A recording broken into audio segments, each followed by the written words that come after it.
All right. Hey, folks. This is Maurice Johnson from Superhuman Soul. All right. Right here from your living room or wherever room you're in.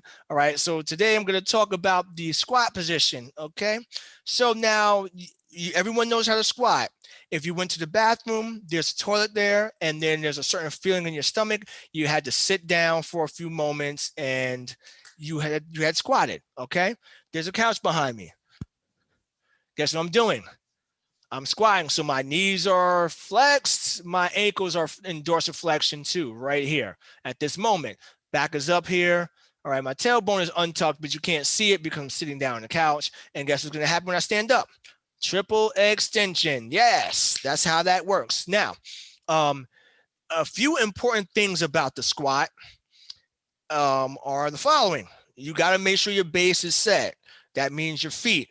For some reason or other, probably because I have a little bit of tightness in my hips, my toes do turn out naturally. All right. So what I want to do is make sure that I know where I am.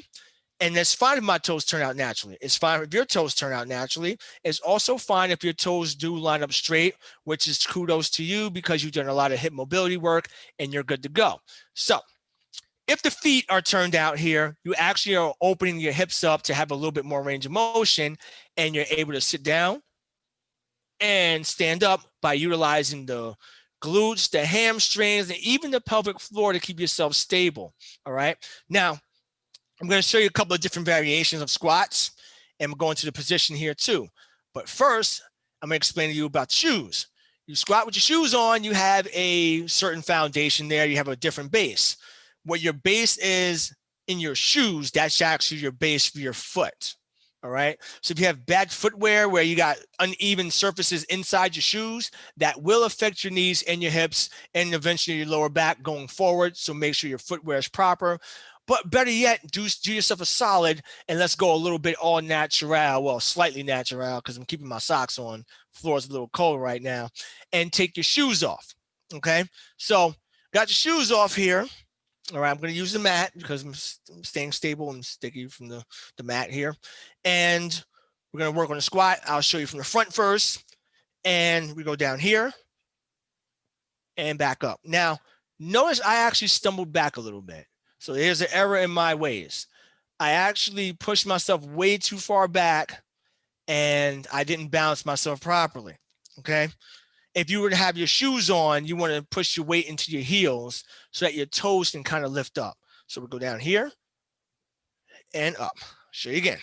Here and up. Now, that's a traditional squat. I'm going to turn to the side, do the same thing, but this time my feet are going to be off the mat. Okay. And watch my hips here, right? Got the tailbone tucked, untucked, and tucked inside. So it's untucked, tucked inside. You want to find that neutral place right here. Okay.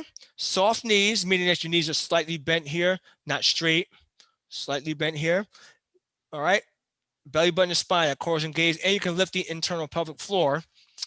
Eyes ahead, squat here and up. And you can use your arms for counterbalance.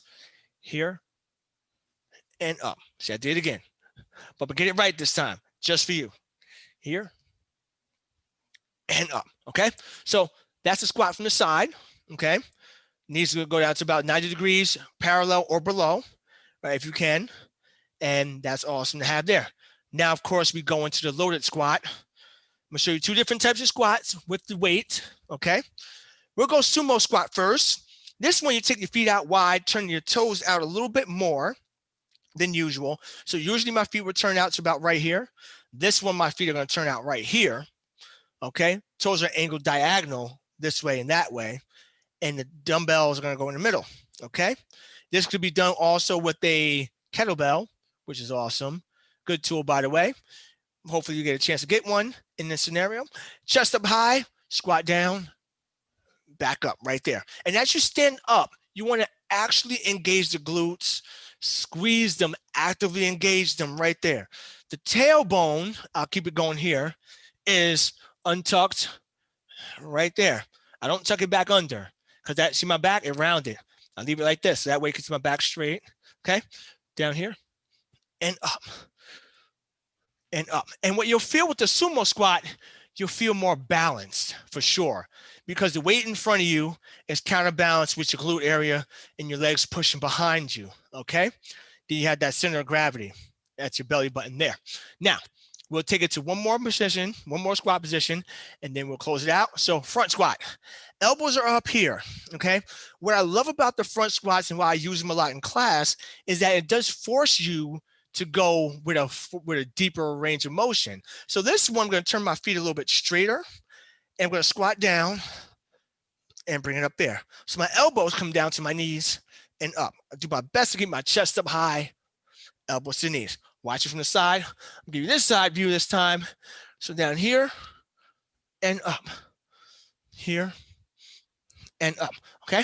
So the weight being in front of you like that is a counterbalance as well. But the front squat also gives you a really good sense of balance, and you utilize a lot of your posture muscles to keep you stabilized there.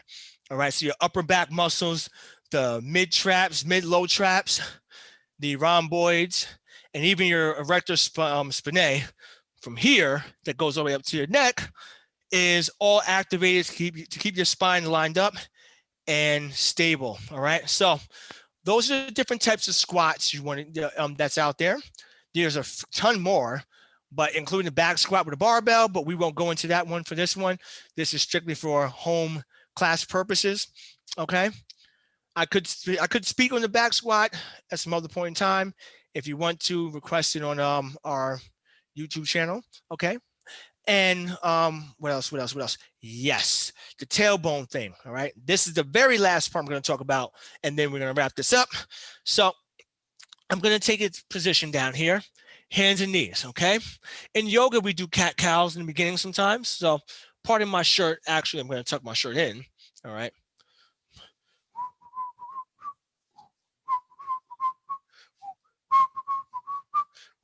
There we go. So my shirt's inside. So I tucked in my shirt, just like I would do with my tailbone. So now you can see it here.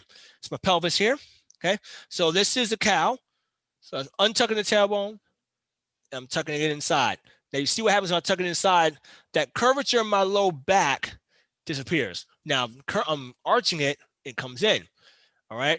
I've actually done this before, and I was able to hold water in the middle and the small of my back there. But when I go like this, it turns into a waterfall right there. So hold the water, let go of the water. And then what you want to do is find a place right there in the middle. And that's where your neutral spine is. Okay, right there in the middle. So when you're standing, right, it's the same type of deal. So this is an arch here.